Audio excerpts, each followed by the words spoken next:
Olá, bom dia, graça e paz.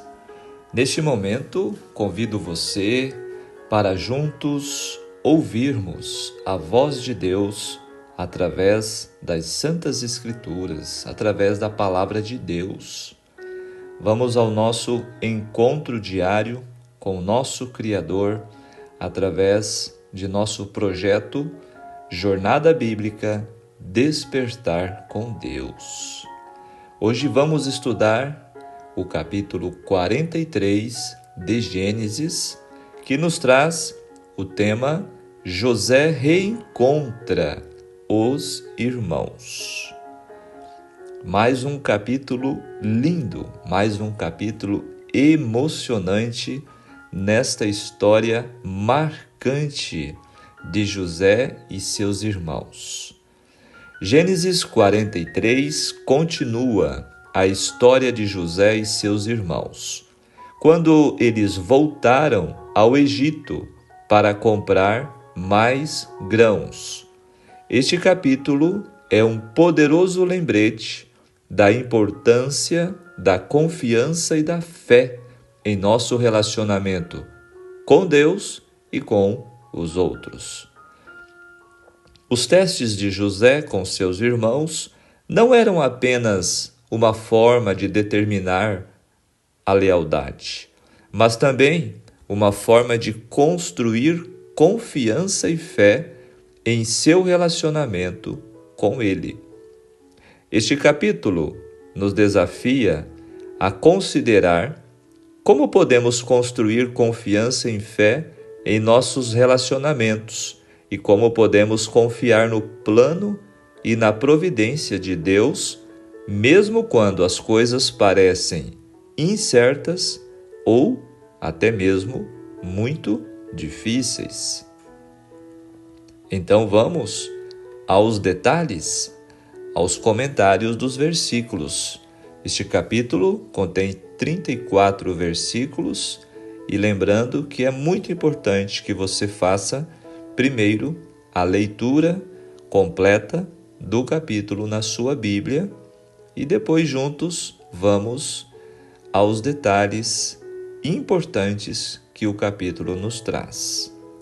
Então aqui nós vemos que através de José, o misericordioso, o provisor ou provedor, no verso 23, o gracioso, no verso 29, Deus dos patriarcas começa a trazer paz àquela família dividida. Ou seja, Deus estava atuando por trás, dos bastidores, Deus estava conduzindo de maneira perfeita diante da imperfeição humana, É o verso 2. Jacó chama os seus filhos e a seca continuava e disse, olha, voltem para o Egito. Quando o cereal trazido do Egito foi consumido e a fome persistia devido à contínua seca, Jacó pediu aos filhos que voltassem ao Egito para buscar um pouco de mantimento. Não foram os filhos que tomaram a iniciativa, pois eles sabiam que seria inútil voltar sem o irmão mais novo, Benjamim. Mas também sabiam que era aparentemente impossível fazer o pai mudar de ideia.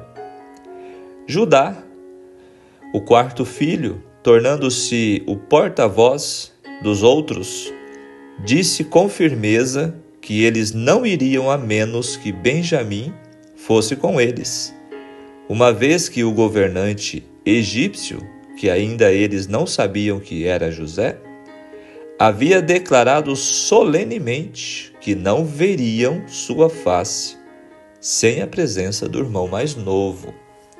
Judá foi o porta-voz desta vez porque Rúben, o filho mais velho, já havia sido recusado. Simeão estava numa prisão egípcia e Levi provavelmente havia perdido a confiança do pai devido à sua traição contra os siquemitas, lá do capítulo 34. Então, o verso 3, Judá disse ao pai. A partir deste momento, Judá passou a ser o porta-voz dos seus irmãos. A sua tribo passaria a ser preeminência entre as 12. E ele mesmo seria o antepassado de Jesus, o Messias, que viria de sua linhagem. Então, no verso 9, Judá, ele diz ao pai que ele seria responsabilizado por qualquer coisa que acontecesse com Benjamim.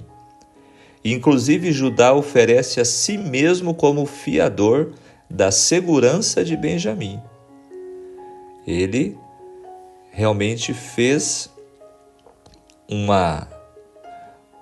ele usou, de tanta confiança, passou tanta confiança ao pai, que o pai acabou aceitando, Então nós vemos aqui um gesto generoso de Judá. A nobreza de caráter, tão evidente na linhagem de Judá, é ilustrada mais tarde em seu apelo emocionado diante de José. Vamos ver no capítulo de amanhã. Uma grande mudança deve ter ocorrido em seu caráter, desde os incidentes registrados lá nos capítulos 37 e 38, quando na venda de José e no caso de Tamar. Então aqui nós vemos que com o passar dos anos, Judá, ele foi sendo transformado pela graça de Deus. Ao passo que Rúben não fora capaz de persuadir o pai, Jacó, da absoluta necessidade de consentir na ida de Benjamim ao Egito, quando se tornara inevitável voltarem para adquirirem alimentos, Judá o persuadira. Rúben tinha prometido as vidas de seus 2 filhos, caso não lhe fosse possível trazer Benjamim, são e salvo ao pai. Judá, porém, se ofereceu a si mesmo. Olha a diferença. Vem-nos imediatamente ao pensamento aquele divino descendente de Judá. Quem? Jesus. Quando refletimos no emprego da palavra culpado, literalmente pecado, no hebraico rata. Serei para contigo culpado, disse Judá, para sempre. Olha que comparação interessante. Judá e Jesus. Cristo deu a sua vida como oferta pelo pecado e foi feito pecado por nós, a fim de que pudesse levar-nos salvos para o Pai Celestial. Que detalhe interessante! Nunca tinha parado para pensar e nunca tinha conseguido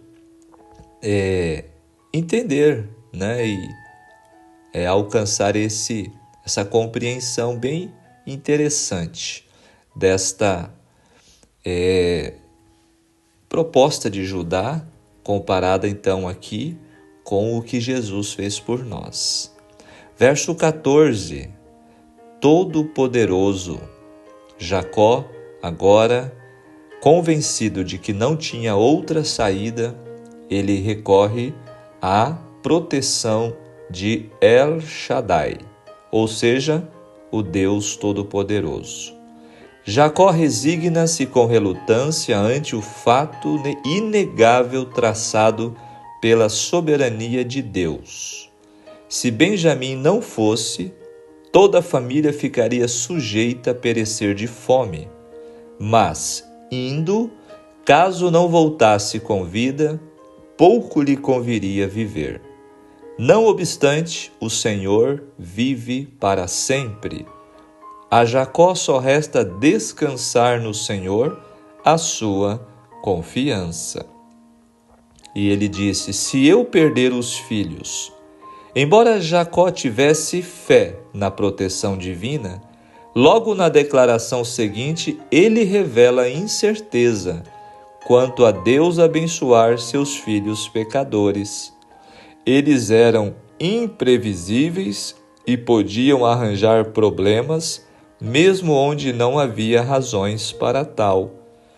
Num espírito de resignação, ele se submeteu à vontade divina, qualquer que ela fosse. A oração de Jacó, aqui, ecoa uma oração anterior. Deus, o Poderoso, lá do capítulo 17, 28, 35, 48 e 49. E capaz não somente de dar filhos a estéril, mas também proteger seu filho.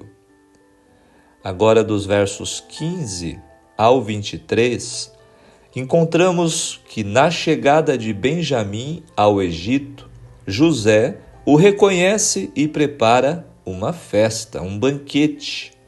Por causa da super amistosa recepção, os irmãos de José ficam temerários, suspeitam de alguma coisa e, consequentemente, decidem relatar o achado de seu dinheiro.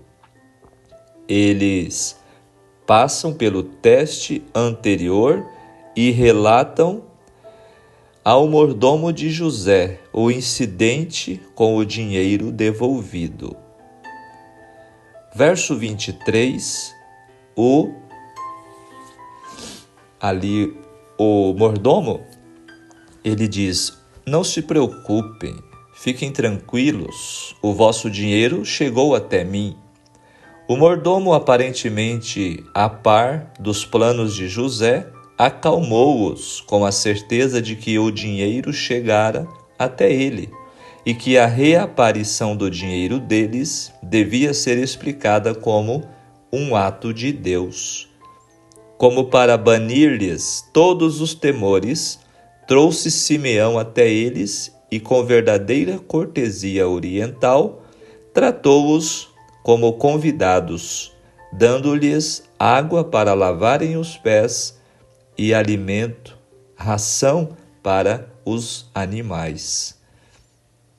O tema central em todo o relato da vida de José, do capítulo 37 ao 50, nós vamos perceber que consiste na demonstração da soberania divina.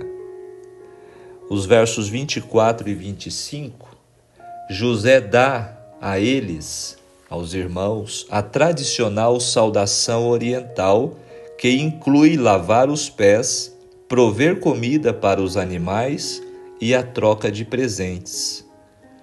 26 a 28 nos traz os irmãos de José prostrando-se diante dele.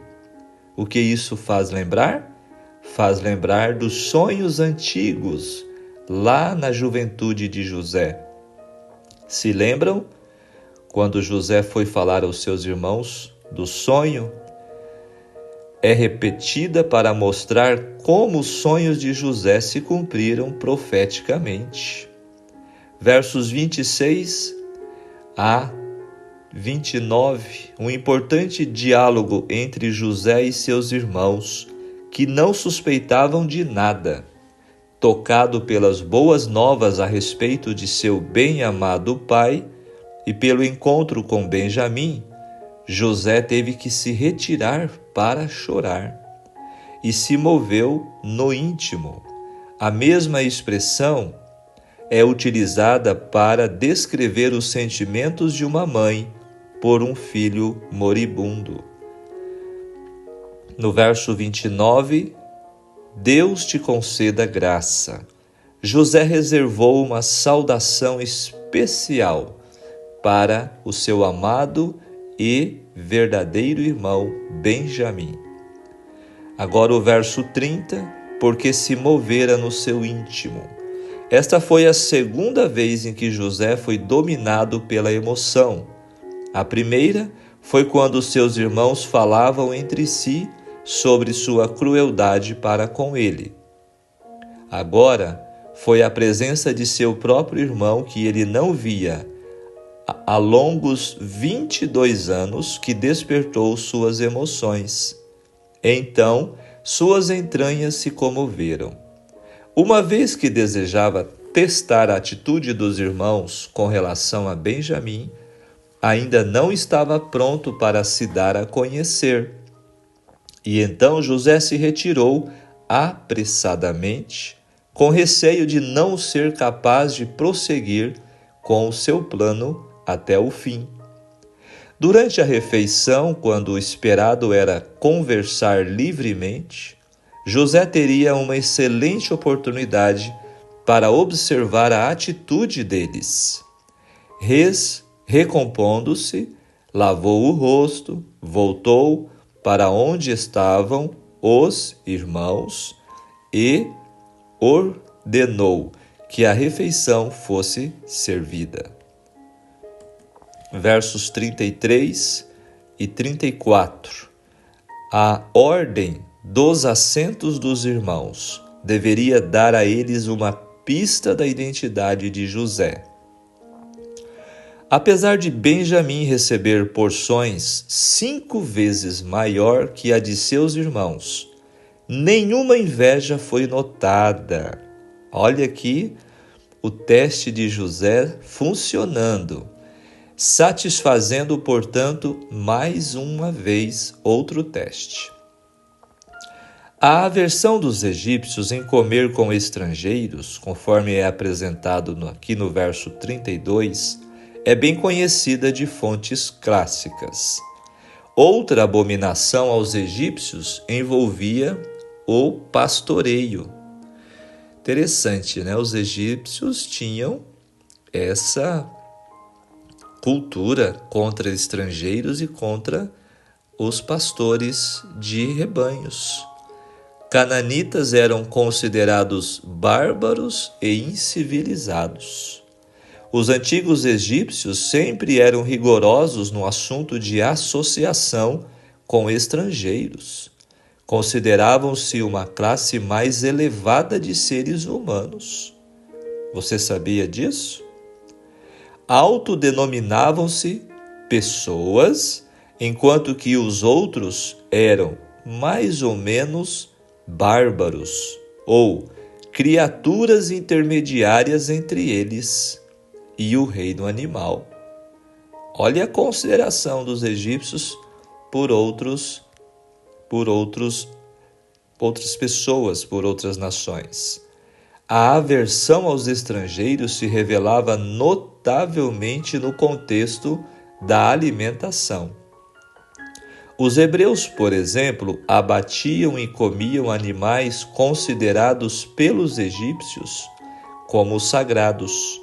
Segundo o relato de Heródoto, nenhum egípcio usaria a faca, o garfo ou a panela de um grego, e nem comeria carne de um animal limpo cortada com a faca de um grego. São dados históricos para nós. No verso 33, se maravilhavam. A capacidade misteriosa de colocar os irmãos na ordem certa elevaria a apreensão de interpretação divina, perseguindo os irmãos de José. Descobrindo que seus lugares à mesa foram ordenados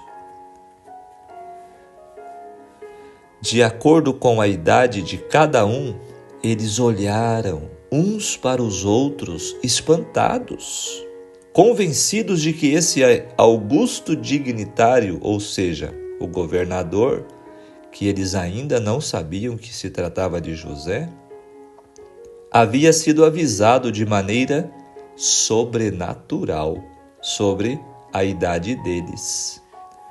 Olha só que interessante situação aconteceu nesse dia, né? E o verso final, 34, 5 vezes mais. Benjamim era o convidado de honra.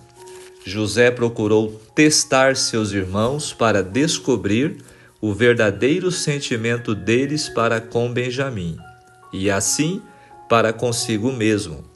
Desejava ver se invejavam e odiavam o irmão mais novo por causa de sua origem materna, como haviam anteriormente invejado a ele próprio.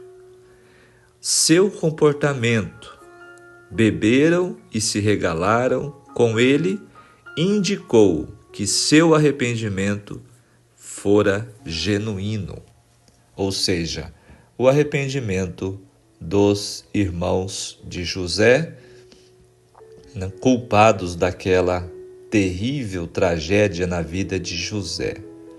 Mas creio que José ficou satisfeito agora com as evidências, de que seus irmãos haviam aprendido a lição e haviam mudado, haviam se transformado.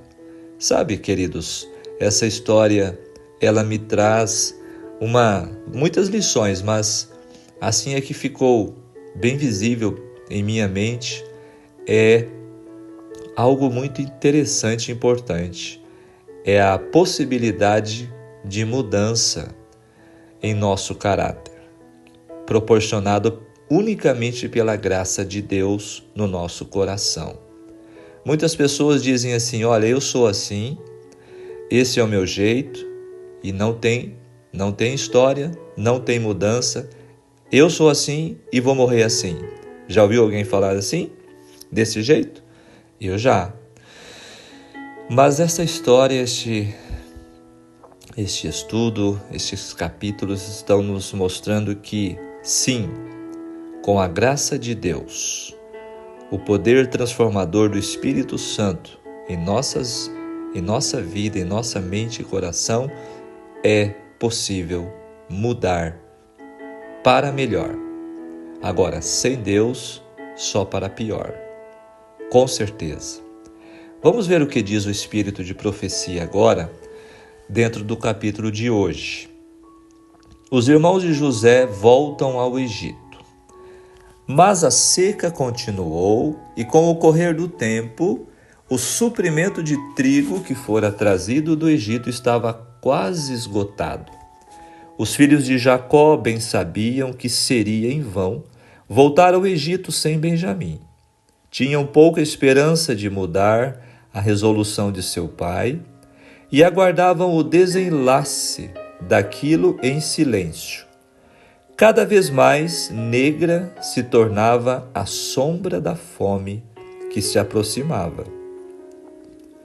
No rosto ansioso de todos no acampamento, lia o ancião a necessidade deles e finalmente disse: tornai, comprai-nos um pouco de alimento. Judá respondeu: fortemente nos protestou aquele varão, dizendo: não vereis a minha face, se o vosso irmão não vier convosco. Se enviares conosco nosso irmão, desceremos e te compraremos alimento, mas se não enviares, não desceremos, porquanto aquele varão nos disse: não vereis a minha face, se o vosso irmão não vier convosco. Vendo que a resolução de seu pai começava a vacilar, acrescentou: envia o mancebo comigo, e levantar-nos-emos, e iremos para que vivamos, e não morramos, nem nós, nem tu, nem nossos filhos. E se ofereceu como fiador por seu irmão, e para assumir a culpa para sempre, se deixasse de restituir Benjamim a seu pai. Jacó não podia mais recusar o seu consentimento e determinou a seus filhos que se preparassem para a viagem. Ordenou-lhes também que levassem ao governador um presente das coisas que o país devastado pela fome oferecia: um pouco de bálsamo e um pouco de mel, especiarias, mirra, terebinto e amêndoas, bem como uma dobrada porção de dinheiro. Tomai também a vosso irmão e levantai-vos, disse ele, e voltai àquele varão. Quando seus filhos estavam para partir para a sua viagem duvidosa, o idoso pai levantou-se e, erguendo as mãos para o céu, proferiu esta oração: E Deus Todo-Poderoso vos dê misericórdia diante do varão, para que deixe vir convosco vosso outro irmão e Benjamim, e eu, se for desfilhado, desfilhado ficarei. De novo viajaram ao Egito e apresentaram-se perante José. Caindo seu olhar sobre Benjamim, o filho de sua própria mãe, ficou ele profundamente comovido. Ocultou, entretanto, a sua emoção, mas ordenou que fossem levados para sua casa e que se fizessem preparativos para comerem com ele. Sendo conduzidos ao palácio do governador, os irmãos estavam grandemente alarmados, receando ser chamados a dar contas do dinheiro encontrado nos sacos. Pensavam que tivesse sido propositalmente colocado ali, para dar motivo de os fazer escravos. Em sua aflição, consultaram o mordomo da casa, relatando-lhe as circunstâncias de sua visita ao Egito. E, em prova de sua inocência, o informaram de que haviam novamente trazido o dinheiro encontrado nos sacos, como também mais dinheiro para comprar alimento. E acrescentaram: Não sabemos quem tenha posto o nosso dinheiro nos nossos sacos. O homem respondeu: Paz seja convosco, não temais. O vosso Deus e o Deus de vosso pai vos tem dado um tesouro nos vossos sacos. O vosso dinheiro me chegou a mim. Sua ansiedade aliviou-se, e quando Simeão, que fora liberto da prisão, uniu-se com eles, entenderam que, na verdade, Deus lhes era gracioso. Quando o governador de novo os encontrou, apresentaram seus presentes e humildemente inclinaram-se a ele até a terra. De novo, seus sonhos lhe vieram à mente, e depois de saudar os seus hóspedes, apressou-se a perguntar: Vosso pai, o velho de quem falastes, está bem? Ainda vive? Bem está o teu servo, nosso pai vive ainda. Foi a resposta, enquanto de novo se inclinaram. Então, seu olhar repousou em Benjamim e disse: Este é o vosso irmão mais novo de quem me falastes? Deus te abençoe, meu filho. Mas, dominado pelos sentimentos de ternura, nada mais pôde dizer. Entrou na câmara e chorou ali. Tendo recuperado o domínio de si, voltou, e todos deram início ao banquete. Pelas leis de castas, aos egípcios era vedado comer com o povo de qualquer outra nação. Os filhos de Jacó tinham, portanto, uma mesa para si, enquanto o governador, por causa de sua elevada posição, comia só, e os egípcios também tinham mesas separadas. Olha só.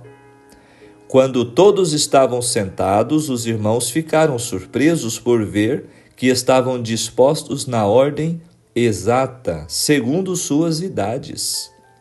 José apresentou-lhes as porções que estavam diante dele, mas a de Benjamim foi 5 vezes mais do que de qualquer um deles. Por este sinal de favor para com Benjamim, esperava averiguar se o irmão mais moço era olhado com inveja e ódio que para com ele foram manifestados lá no passado. Supondo ainda que José não compreendia sua língua, os irmãos conversavam livremente uns com os outros. Assim teve ele boa oportunidade de conhecer seus verdadeiros sentimentos. Desejava ainda prová-los mais, e antes de sua partida, ordenou que seu próprio copo de prata fosse escondido no saco do mais moço.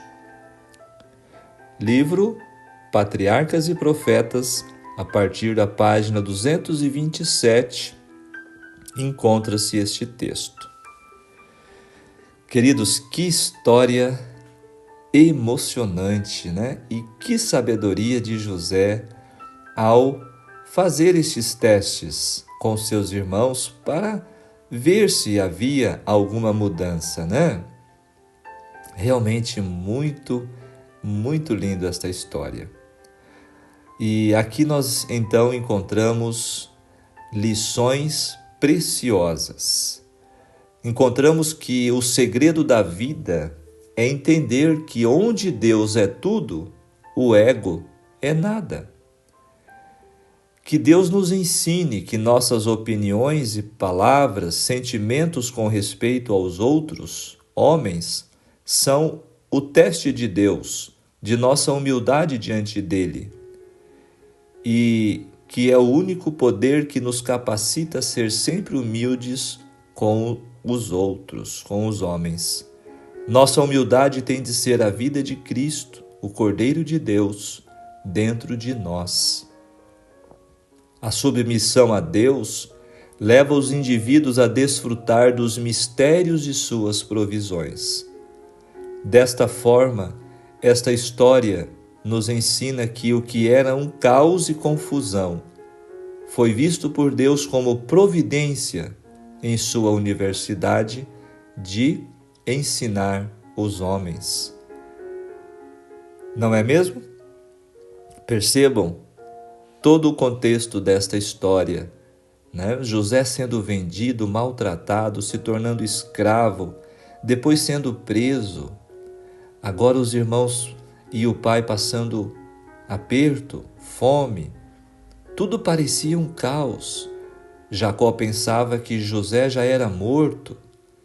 Mas vejam, queridos, o desfecho desta história, depois de anos de aparente realmente situação sem uma esperança.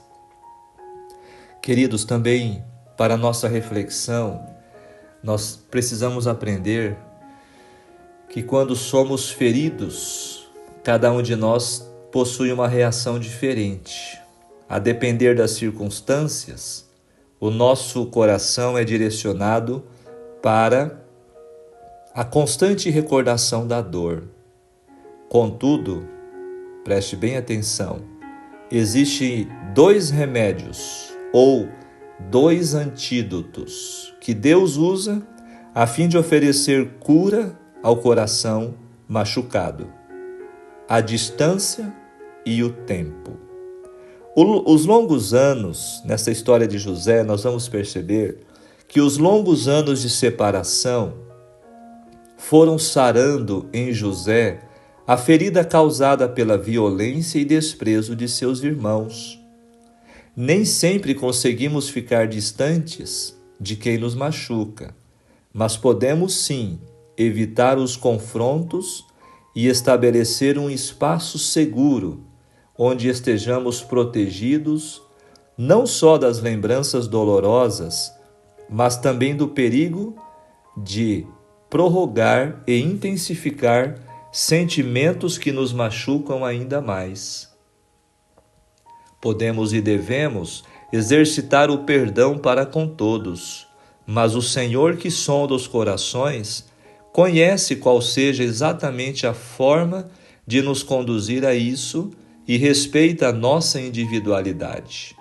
José era um homem de Deus, mas também era um ser humano como você e eu, e precisava de cura, tanto quanto os seus irmãos. Concluindo nosso estudo, nossa reflexão de hoje, o perdão é o único tratamento em que oferece a cura para quem o dá e para quem o recebe. Talvez ainda não tenha chegado o seu tempo de liberar o perdão. Talvez a recordação da dor esteja constantemente diante de você. Mas saiba, querido amigo, querida amiga, você que acompanha o nosso estudo, o mesmo Deus que era com José deseja derramar em seu coração o amor na pessoa daquele que, mesmo ferido, humilhado e desprezado, teve olhos de misericórdia para com seus algozes, dando-lhes a sentença do perdão. Quando nosso Senhor estava na cruz, ele disse: Pai, perdoa-lhes, porque não sabem o que fazem. Por isso, amados, abra o seu coração a Jesus, como José, de forma sincera, e receba a mais linda e feliz cura que o perdão traz, o verdadeiro perdão. Vamos concluir com o pensamento do dia. Uma íntima comunhão com Deus faz a diferença no enfrentamento das crises desta vida. Amém. Que Deus seja louvado por sua palavra tão maravilhosa. Queridos, que estudo, que capítulo, mais uma vez, fantástico, trazendo-nos o ensinamento especialmente sobre a grandeza do perdão. Eu quero orar neste momento com você. Vamos falar com Deus? Maravilhoso Deus, querido bom Pai Celestial, em nome de Jesus, muito obrigado pela sua grande misericórdia. Obrigado, Senhor, pelo seu perdão. Quantas vezes o magoamos, quantas vezes nós o entristecemos, e assim mesmo o Senhor está sempre estendendo o seu perdão. O seu amor constantemente é demonstrado em nossas vidas, mas quantas vezes a inveja, o orgulho, assim como os irmãos de José, nos cegam e acabamos sendo ferramentas que ferem, que maltratam. Mas podemos perceber pelo estudo de hoje que o Senhor, com seu poder, operou uma mudança radical no coração dos irmãos de José, transformando-os em novas pessoas, em novos homens, capazes agora de conviver pacificamente e não mais ter inveja. Senhor, nós te pedimos que possa fazer em nós também esta obra de transformação do nosso coração, que é tão mau, que é tão cheio de pecados. Venha inspirar, Senhor, cada um de nós, através desta palavra, deste estudo, para que possamos enfrentar as dificuldades da vida, todas as crises de nossa vida, como uma escola onde o Senhor quer nos formar em homens e mulheres segundo a tua imagem e semelhança. É o que eu te peço em nome de Jesus. Amém. Que Deus te abençoe, que Deus te guarde. Tenham todos um ótimo dia e seguimos cada dia em nossa jornada, capítulo a capítulo. Se você sentiu que o Espírito Santo falou contigo através da palavra, através do estudo de hoje, não guarde para você.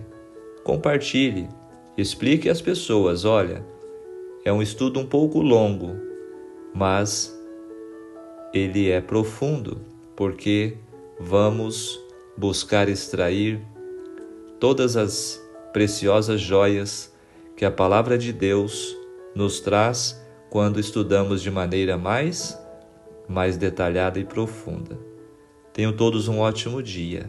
Até amanhã, se Deus nos permitir. Tchau, tchau.